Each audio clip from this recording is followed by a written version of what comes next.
Good afternoon. We appreciate everyone joining us today, and we are very excited to have Anthony Velasquez joining us today. He is the product officer at PharmaForce, and he is going to share with us his expert knowledge on 5 strategies to reduce impact of manufacturer blocks. This webinar is being recorded and added to the IRHA resources for all of our members around the state. Just a few quick housekeeping items before we begin, though. As I mentioned, we are recording today's session, and it will be available on IRHA's YouTube channel within 1 week once the recording is processed. If at any point during the presentation you want to ask a question, please use the Q&A function. This function is accessible by hovering your mouse over the screen, and it should pop up either at the top or bottom of your screen, depending on what view mode you're in. IRHA staff will keep an eye out for those questions, and we will moderate for Anthony so he doesn't have to check them as he presents. So thank you, Anthony, for joining us, and you may now begin. You are muted. Now you're unmuted. Tina, thank you very much for that introduction. I'm very excited to be here. This is my second time presenting to your association, and I appreciate the opportunity, and I want to thank everyone that is joining today or that will be watching this on YouTube. I'm looking forward to going viral on YouTube. This will be my first time being a YouTube star. But again, thank you so much. My name is Anthony Velasquez. As Tina was saying, I am the Chief Product Officer at PharmaForce. We are a third-party administrator in the 340B space. We service primarily the rural health market, and we have a lot of hospitals that are rural health providers. We have won best in class 2 years in a row, serving that market. So we are very excited to be sharing with you all the knowledge that we have learned and that we're seeing as it relates to the recent developments of the manufacturer blocking 340B pricing across contract pharmacies. So this is a big topic. This is a very big topic among 340B program managers and in the 340B industry, as this is directly impacting covered entities and their patients on a day-to-day basis. The impact certainly is being realized, and covered entities are seeing that on a daily basis. So what I'm hoping to accomplish today is to go through 5 different things that you should be looking at in your 340B program to ensure that you can reduce the impact of these manufacturer restrictions, which can be significant to your covered entity, and you should be prepared. And it's not too late to take some steps to reduce that impact. So let me go right into the presentation. And we are going to discuss the current state of affairs of where we are with the manufacturer blocks.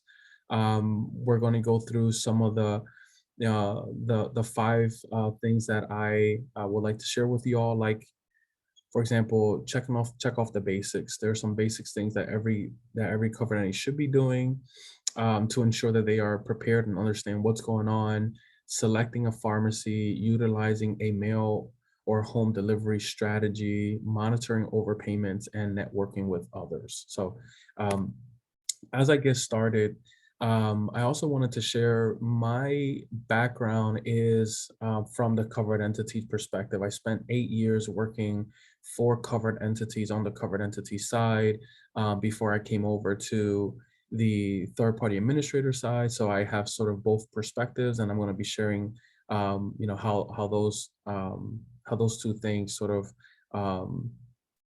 come together, and why there should be a good partnership between the covered entity and even your third-party administrator, especially with this situation with the manufacturer blocks. So let's go ahead and get started.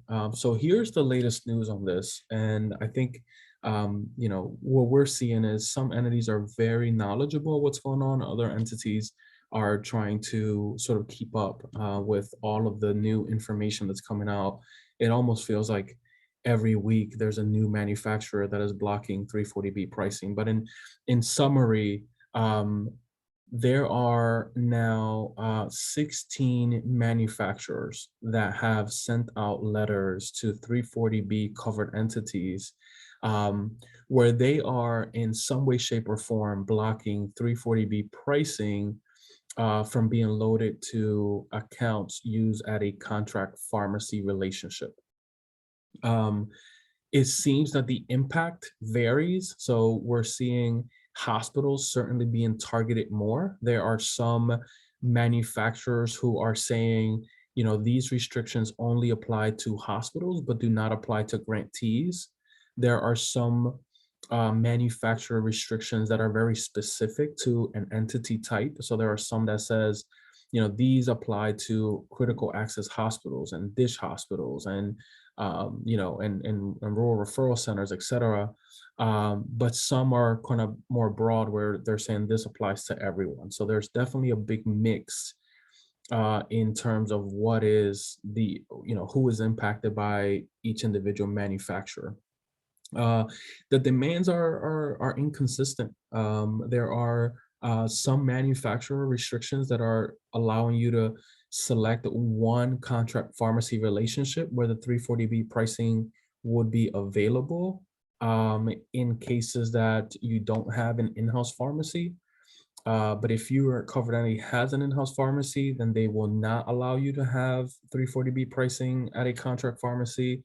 Or the manufacturer is requesting that you submit claims level data through a portal called 340B ESP. So there's now these requests. This is a new development, I will say, in 340B in the last year and a half, 2 years, where covered entities are now having to do this additional step of submitting data to a third party in exchange for 340B pricing, which is certainly very concerning and from many different angles. And I'm going to be sharing why covered entities have and should have big concerns about this.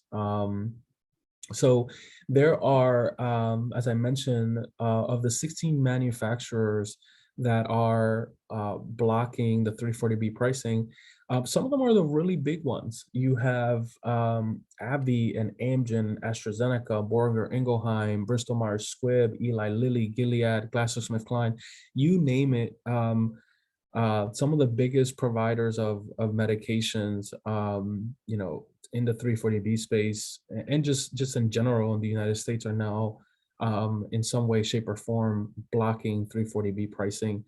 There are over 700 NDCs impacted now in some way, shape, or form by these manufacturer restrictions. And some entities are experiencing millions of dollars in savings loss annually, millions. So there's a real impact as it relates to this that we hope covered entities are aware of and take it serious and have strategies in place and a team in place to help address some of these things. All right, so let's talk about the legal landscape. This is interesting because there is a lot of movement from a legal perspective. There are many covered entities that had the hope that this situation would go to the courts and there will be a favorable decision for hospitals and other 340B covered entities where what HRSA and the Department of Health and Human Services are saying is that these are illegal restrictions, that these are not restrictions that are in line with the 340B law, the Public Health Services law, and Section 340B, that these are not legal restrictions that should be in place on covered entities. However, what we're seeing is there are at least 4 court cases related to this. All 4 court cases in some way, shape, or form have not led to that conclusion. And unfortunately, some of the rulings have said that HRSA's wording on not having certain authority has certainly not helped. There's been times where the courts has clearly said that the manufacturers can do this, As of today, there are 4 federal court cases that have been appealed by the Department of Health and Human Services and other hospital groups in hopes of getting a ruling that says that these manufacturer restrictions are not legal and should not be allowed. So these are as of April the 19th, and an update from 340B Health. These are all now in appeal. 340B Health, the American Hospital Association, other agencies are all submitting letters in support of the appeals, and making it clear that the stance is that these are illegal restrictions and that these should not be things that covered entities are restricted from. That is against the law as it was written, and as it is in the Federal Register. So there is still hope by some covered entities that this will be ultimately reversed, and that covered entities will be able to go back and recover the savings that has been lost. And some covered entities are sort of hanging on that, being a possibility in order to go back and recoup the 340B savings lost. However, it's completely unknown. There's no true indication how everything is going to end up. This might be the law of the land, or it may be overturned. So we'll know over the next few weeks any new developments as it relates to this. So there's a couple of cases. One case is involving Eli Lilly, another one is involving AstraZeneca. So there's a couple of cases now that are, hopefully will be heard soon, and we'll see if there's any new outcomes or any new updates. All right, so now going into the 5 things that you should be doing to ensure that you're reducing the impact of the manufacturer restrictions. Number one is to check off the basics. I always like to say this, everything related to 340B, there's so much information. We're all, including yourselves as rural health providers, have a million things on your plate. You're sometimes juggling multiple positions, and you're the pharmacy director, but also the 340B manager, and you're the compliance officer, but also the 340B director. I mean, there's so many things that are going on that it's really hard to keep up with everything. So I really want to encourage everyone, and this is my number one sort of recommendation as it relates to the topic, is to educate yourself. Use resources like 340B Health, your third-party administrator. Some wholesalers like AmerisourceBergen now have resources surrounding a manufacturer-specific, detailed report that will show you how each manufacturer is, what they're requesting and how they're treating each covered entity block. So highly recommend sign up for any resources that your hospital association might have, and other things as it relates to this, to be up to date with what's going on with these manufacturers. It is very important. There is really no way to avoid this unless you decide not to have a contract pharmacy network at all, which in that case will lead to situations where you may not be servicing all your patients properly with 340B price medications, if you got a cash card program and things like that. So really want to encourage everyone to please educate yourself on the matter. Attend webinars like these, or other information. Talk with your advocacy groups, and your third-party administrator, again, can be a resource as it relates to this matter. The other thing is, and we have seen this a lot, most of these letters are asking covered entities, in cases where you don't have an in-house pharmacy, to select a designated pharmacy where you can receive the 340B pricing. And we're seeing that a lot of covered entities have not taken that step just yet. And Now, the pricing has been removed because some of these manufacturers had a sort of go live date or target date, and now the pricing has been removed, or in some cases, a non 340B price was loaded on your catalog, which I'm going to talk about later in the presentation. However, it is very important that you select a designated pharmacy. Even if you're still making a decision about how you want to proceed about this, how you want to proceed with this, how do you want to move forward, whether you want to submit the data or not, I highly recommend that you do this step. Um, and I'm going to go into detail how to do that in the next few slides, but highly recommend that you obtain the forms. There are forms that you need to fill out with the designated pharmacy, provide the NPI number of that pharmacy, fill out the form, sign it, submit it to the manufacturer. The manufacturer then has to approve it and communicate with the wholesaler to add that pricing on your catalog. So it is a little bit of a process. It can be done, and we highly recommend covered entities to take this step.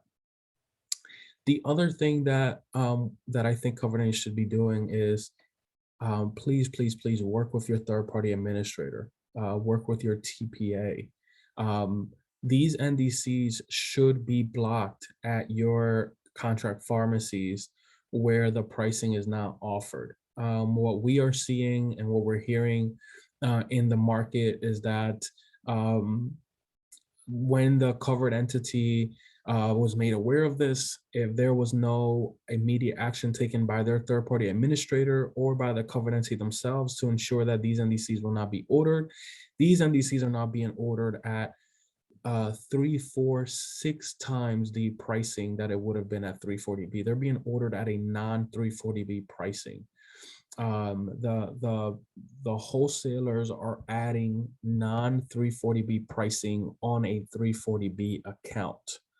You have to be on top of this, because this could lead to your contract pharmacy profit being decreased by an increased amount of drug spend surrounding some of these items, which have significant discounts at 340B pricing.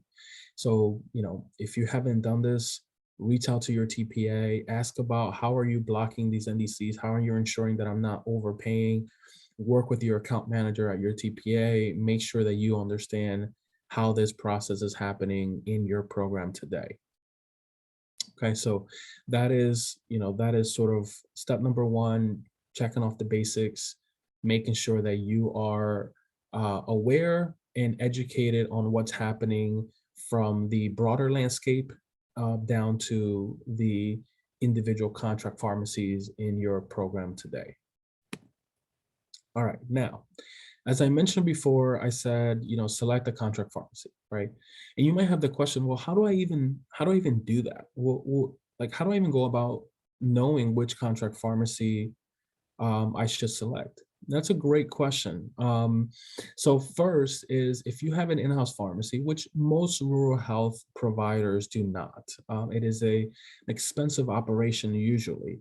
But if you do not have an in-house pharmacy that is either owned by your covered entity or owned by your broader organization. So one of the things that we are seeing is that some covered entities that have a pharmacy that's owned by a umbrella organization or a sister organization, that those in-house pharmacies are in some cases allowed to be treated as an in-house pharmacy, even though traditionally it's more like a contract pharmacy because it's not owned by the covered entity, that those are allowed to obtain 340B pricing. So you want to look at that situation as well. Do you have a in-house pharmacy, whether it's open door or not, but a retail pharmacy that services your community, that it's owned either by your covered entity or by a sister organization or the umbrella organization of your hospital organization, that can be eligible for 340B pricing, right? So that is, you want to make sure that the pricing is offered on that, and you want to work with the manufacturer directly and the wholesaler to ensure that the 340B pricing is loaded on those accounts. If that is not the case, and you are a provider that does not have this type of resource available, then what we would say is um, work with your third-party administrator if you're using a third-party administrator, and look at the volume by the NDC number across all your TPAs. So if you are a covered entity that has a contract with Walgreens, CVS Well Partner, and you have 4 independents, you want to bring that data together.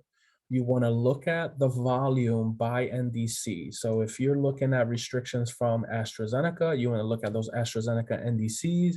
You want to look at the volumes across the board and find a situation where a pharmacy, a single pharmacy that has the highest volume, identify that pharmacy, and that is the one that should be your selected pharmacy in most cases. That is the easiest way to do it.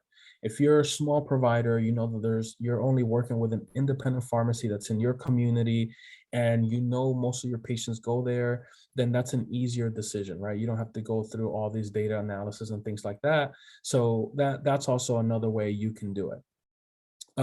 But looking at the volume, maybe in the past 6 to 12 months, make sure that you consider all of your contracts, whether it is your, independent pharmacy or your non-independent, more your chains. You want to take those into considerations to make sure that you're making the best decision. Ultimately, you then submit the forms to the manufacturers directly to them or via the 340B ESP site. They now have processes for these. That would all be in the letters that the manufacturers have sent out. Once that is sent, then you will wait for the manufacturer to confirm that the 340B pricing has been approved. And there's another step. It has to be loaded on your 340B account. Okay. So it's not just enough to hear that the manufacturer says, yes, we approve this, but that pricing is loaded on your 340B account. And that ultimately is the indication that that process was completed. So this is step number 2 of breaking down how do you ensure that you are reducing the impact. If you don't do this step, then your pricing may be blocked across all of your pharmacies. But if you do this step, then you would at least be able to obtain pricing at a designated pharmacy. Again, I sort of see this as, this should be an immediate step that you should take while you figure out sort of the greater strategy of how your entity is going to handle this situation. In some cases, doing this does not require submitting data to the 340B ESP site, like just selecting the pharmacy. So, if you're an entity that does not wish to do that, you don't have to do that in some cases. But again, it depends on the manufacturer, the individual manufacturer. All right, number 3, this is an interesting strategy. We understand that rural health providers love working with their community partners. And you might have pharmacies that are part of your community that you want to provide benefit to that pharmacy, and that pharmacy provide benefits to the patients. However, we do think that there is an opportunity, especially for rural health providers that have patients that live very far from the nearest pharmacy, or patients that have trouble getting their refills and things like that on a consistent basis. We think that this may be a big win-win for the covered entity, for the pharmacy, and also for the patient. So this could be a win-win-win situation where the covered entity can work with a mail order pharmacy provider to add to your pharmacy network. And then, as I mentioned in step number 2, select that mail order pharmacy as your designated pharmacy with the applicable manufacturer. So this would ensure that you are getting the 340B pricing for those diabetes medications or cholesterol medications or asthma medications at the mail order pharmacy where your patients can now go and receive those medications via mail order or home delivery, depending on where the patient is located. Um, there will need to be a partnership or a sort of marketing between the covered entity and the pharmacy to make sure that the patients are aware that this service is available. And this strategy can lead to most importantly, a patient increase in patient adherence. Patients are now going to be able to receive all of their prescriptions right at their door. It can be mailed to them. Everything happens over the phone. There will be an auto refill solution in some cases. And the complexity for the patient and the barriers to access for those patients are significantly decreased, significantly decreased. And ultimately, the covered entity increases their capture rate, their 340B savings, and is able to service their patients and their communities even further. So this is something that we are now a service that our TPA, our third party administration company, is offering. There are others out there in the market, but we encourage you to look at this as a potential opportunity for seeing if this is something that fits your covered entity. This may not fit every covered entity. This may not fit your goals or your strategy or what you want to do as a whole for your 340B program, but it may fit some covered entities that have challenges with patients having multiple barriers to getting their medications, whether it's transportation or cost, or other things. This is certainly a solution that can help with that. And also, because it is your designated pharmacy, it can help overcome the manufacturer block situation. So that's where all of this sort of fits in this one, is that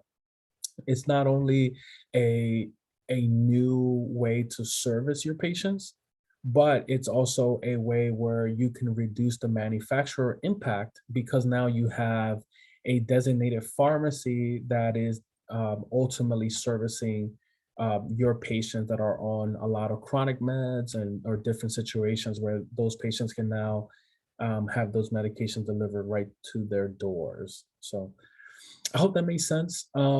This is a little bit complex to do, but it can be done. And we think it can be very successful for some covered entities, should you choose to do this. All right, going over to number 4. So another thing that you want to pay a lot of attention to, and this is something that's very important when it comes to what happened with all of this, is that if you have been following this situation from the beginning, you would see that what happened was there was very little notice given to covered entities. Essentially, the manufacturers will come out and they will say, hey, we are going to block 340B pricing at contract pharmacies effective October 1st, 2021, but they will send out the letter like September 1st or September the 15th, 2 weeks before.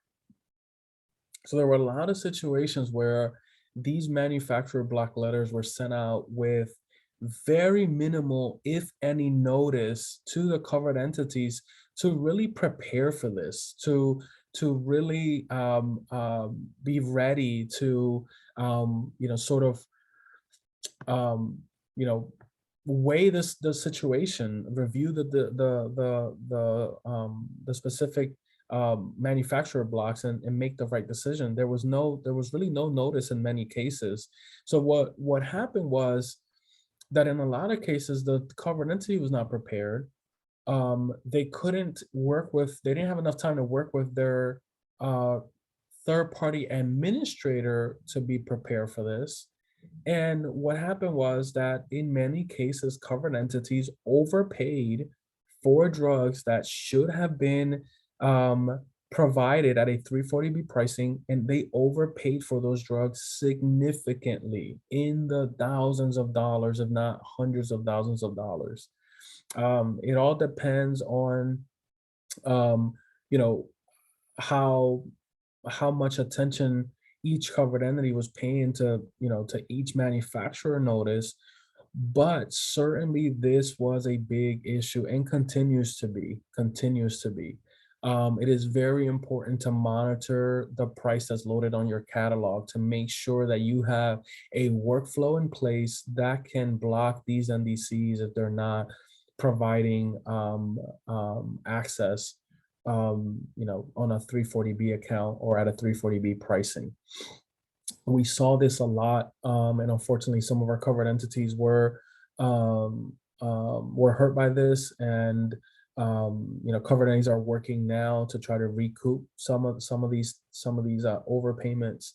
But what I want to say on this monitor overpayments point is to review your purchases and the price that you paid. So I would say pull a report on by manufacturer if you're able to. I know that that sounds, easy to say, harder to do, given the fact that, there's so much going on in healthcare, there's so many things to do. 340B is such a time consuming and complex program to manage. But looking at your pricing trends is something that's very important. Whether you do it at the manufacturer level, but putting together a report either from your third-party administrator or from your wholesaler that shows you if you have had any significant pricing changes on any purchases that you have made in the last 12 months. And then you may be able to find instances where you significantly overpaid for some NDCs. You can use resources like the OPA ceiling price list. So if you are the primary contact, for example, on the HRSA website, on the HRSA Office of Pharmacy Affairs website, OPA, there is a ceiling price list that is provided there. So if you're unsure whether you're seeing it's $500 per bottle of Eliquis 10 milligram and you're unsure, you can go to the ceiling price website and see what the ceiling price for that drug is, and you may see, well, it should only be $20.30. There's also an Apexus pricing tool, if you're a member of Apexus, that you could use. But the important thing here is to not overlook how much was paid or is being paid for these NDCs as it relates to these manufacturer blocks. I know that even covered entities that have a lot of resources, it's really hard to get your hands around this whole thing just because it's a complex and there's so many different manufacturers with different rules and requirements. But this is one area that if you're able to, we highly recommend that you look at. There is a lot of recommendation from 340B Health and Apexus and HRSA and others. Primarily 340B Health is where I've heard this from, that covered entities should be submitting overcharge letters to HRSA. There are overcharge letters provided from 340B Health. You can get it from Apexus, where you can say, hey, I was overcharged for this invoice number. This drug is $20 at 340B. I was charged $400 on my 340B account. This is a problem. And when you submit those letters to HRSA, HRSA will review them. And you may be eligible for a refund. There's actually a trend happening right now where manufacturers, some of them are offering, and this has happened in the past, it's not anything new, where some manufacturers are offering voluntary refunds because they have found that they had overcharged and are sort of coming clean and saying, hey, we found situations where we charge more than we should have, and we are providing refunds to covered entities. So you want to make sure that these things are, that you're paying attention to these things. So these can be important to your program, and ensuring that you are able to recoup some of these savings if you were one of the entities that was impacted by these overpayment situations.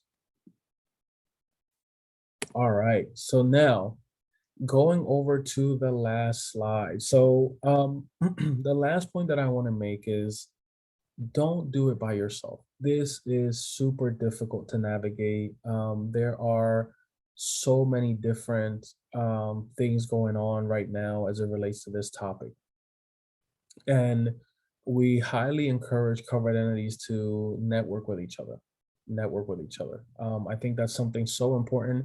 Even when I was on a covered entity side, that was something that I would try to do is to network with other covered entities that were geographically located close to me and try to strategize on how to how to handle the situation. Try to see what are others doing, what could we be doing if reach out not only to but maybe you're on a 340B health board, or maybe your association has groups and things like that. You definitely want to try to get with other covered entity to see what everyone is doing.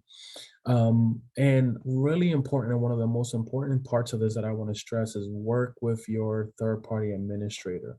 um, Strategize with your account manager. Your account manager should be knowledgeable on this matter, should be able to walk you through these things, should be able to be a resource for you. Hey, how can I handle this? Can we make sure that we talk about this situation? I just got a letter from Johnson and Johnson. How can I go about handling this? What are the options that I have? How can I make sure that I'm maximizing my 340B capture rates? Or how can I make sure that I reduce the impact? Your third party administrator is such a key partner in this.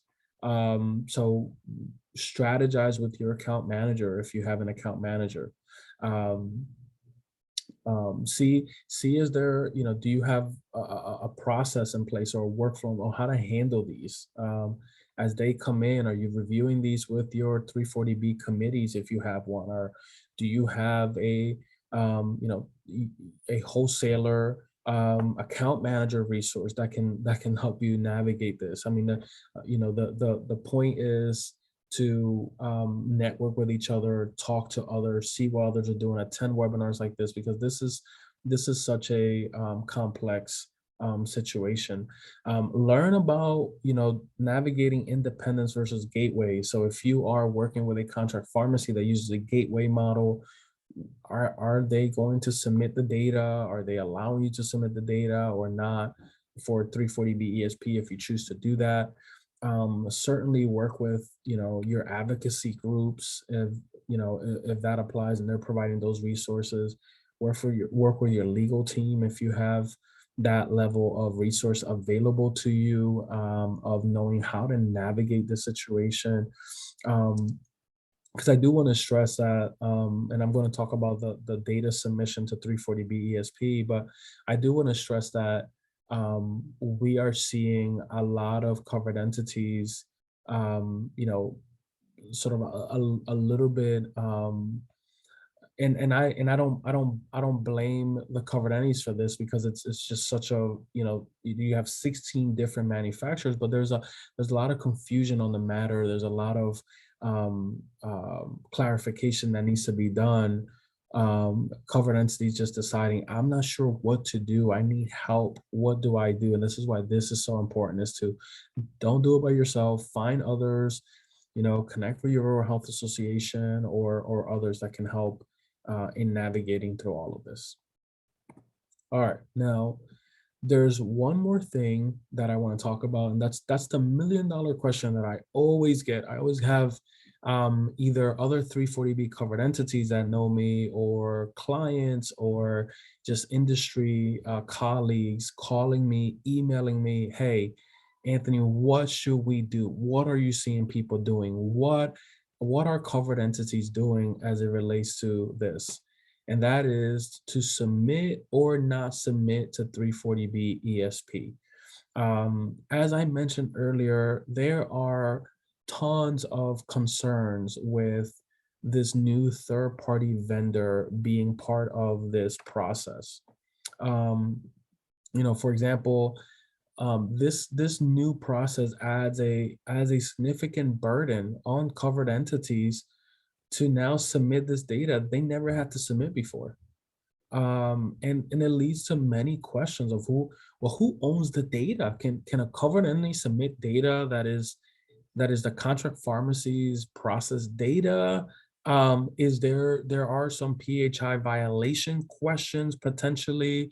There's certainly entities that are concerned about that. Like if I'm sharing a prescription number, is there a concern that that's a PHI violation potentially? Some of the terms of the contract or the agreement, terms and conditions by 340B ESP are certainly concerning to some covered entities. Covered entities are asking, is there a right thing to do? Some are asking, do we really have to do this? Is it safe to submit? What if there's a data breach? Who does that reflect back on? Does that reflect back on the covered entity? Does that reflect, like, who's responsible? So there's all of these different questions, and all these different legitimate concerns. There are covered entities that I personally know and work with that are saying, we are not submitting this data to 340B ESP. We think that it is unlawful. We think that it is unreasonable to expect covered entities to do this. And we don't agree with this. So we are going to stand on principle and we are not going to submit this data to 340B ESP. There are other covered entities that are saying we can't do that. We have to submit the data. This is such a big loss of revenue and savings to our program and hurts our patients that we have to submit this data to the 340B ESP portal. If not, we can't service our patients. We're going to lose $1 million a year. We're going to have to potentially, even be on the brinks of turning off our program.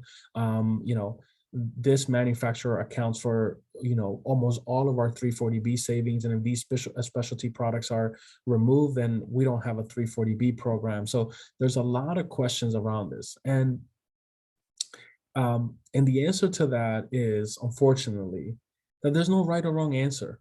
There's no right or wrong answer. I certainly do not and will not give legal advice to anyone. I will send you back to your legal counsel. But there's no right or wrong answer on this. Certainly from my experience, we're seeing covered entities submit the data to 340B ESP and to date not have any issues and getting 340B pricing. We're seeing entities saying, we're not doing it no matter what, we're not doing it. And we're going to wait to see what the legal outcome is of the lawsuits that are currently in the courts, the cases that are in the courts. So there's no right or wrong. There's some pros, right? If you submit the data, you get access to the 340B pricing, you get access for your patients, you have no loss in savings, or you reduce the impact of the savings loss. But it is some of the cons are it's a time-consuming process. You now have to submit this data. You now have to upload this data to a portal.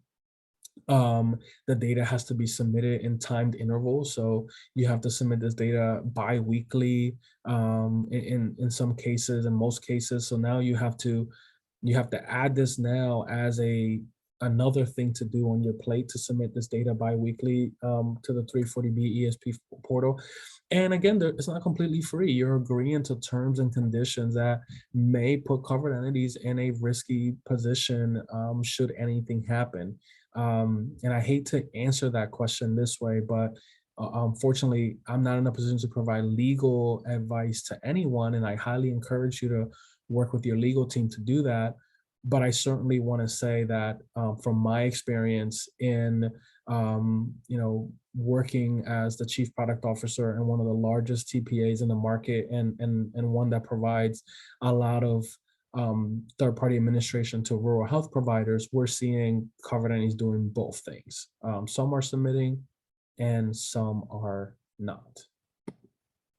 With that being said, thank you so much for allowing me to present to you all. I really, really hope that this was informative, and I really hope that you guys who are watching this either live or will watch it on the YouTube will see value in everything that I shared, and hopefully if it can make your program, your 340B program, a little bit better, if I was able to educate you just a little bit more, then I feel like that was a big accomplishment. So Tina and the Rural Health team, the Indiana Rural Health Association, thank you so much for letting me present. And I'll turn it back to you and see if there's any questions.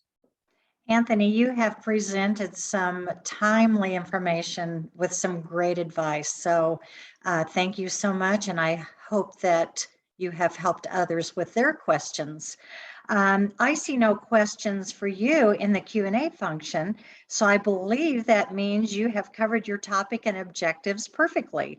So we want to thank you again and hope that several people will go back and watch this on the YouTube channel, and hopefully several others of the IRHA members will be watching it and learning more from you. We will be watching for PharmaForce to join us at the annual conference in June. We see you are one of our exhibitors, and we look forward to seeing you then. So thank you again. Absolutely, we will be there. Thank you, Tina. Prayers for you and your situation with your grandson.